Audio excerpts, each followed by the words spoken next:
Well, Chile is famous for red grapes, so we definitely have Cabernet Sauvignon. We have Merlot. We are famous for our Merlot in Chile. We were one of the top Merlot producers, and we're now experimenting with new grapes. We're growing Syrah and Carmenere with very good results.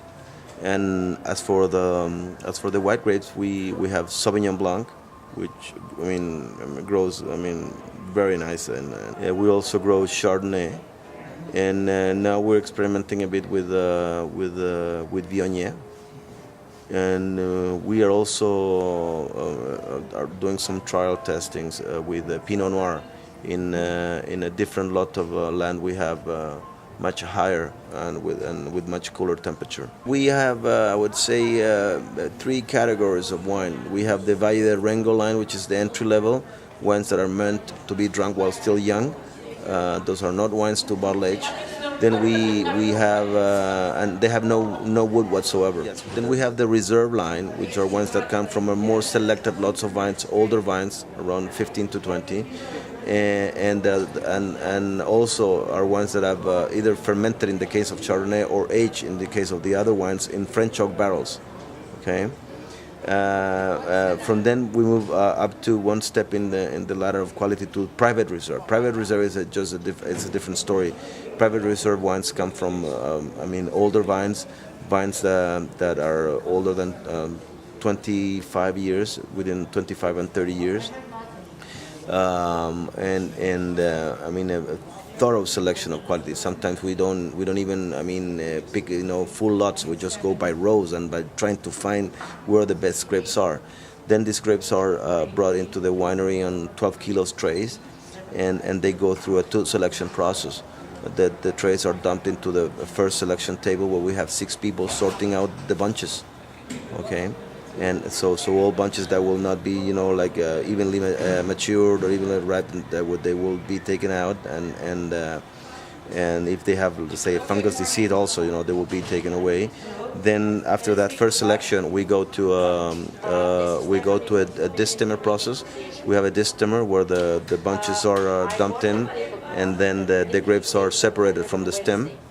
Then the berries are conveyed to a second selection table where we have 10 people, 5 on each side, selecting berry by berry, okay, before those berries are crushed. So it's a painstaking job.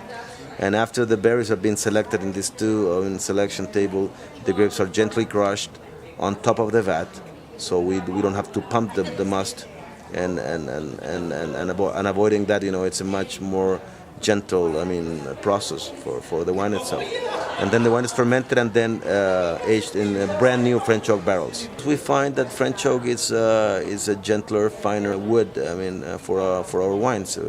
We are using a bit of American oak for the Syrah and the Carmenere, but on very small percentages, 20, 30.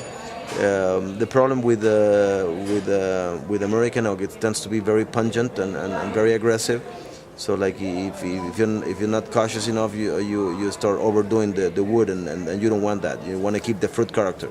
We buy our cork from different suppliers. All the cork comes from Portugal, and we just try to subject these corks to a very strict quality control in terms of humidity, in terms of visual appearance. So we could assure that the wines are going to be in good conditions for stopping the bottles.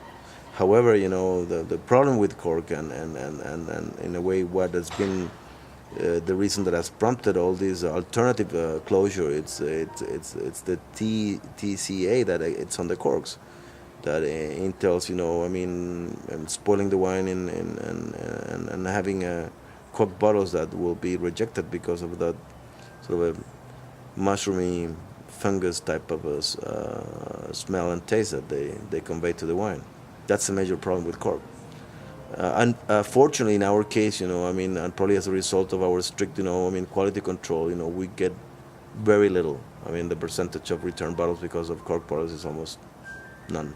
Almost nil. In my view, Tony, I think that synthetic corks are going to be something of the past quite soon. Either the industry will move up to Stelvan or screw caps, or will stick to natural cork. I think that these closures that we've seen in between the stale van and the cork will die. That's my impression, because if you want a non-cork closure, a non-cork stopper, in my view there isn't a better one than the screw cap, the stale van.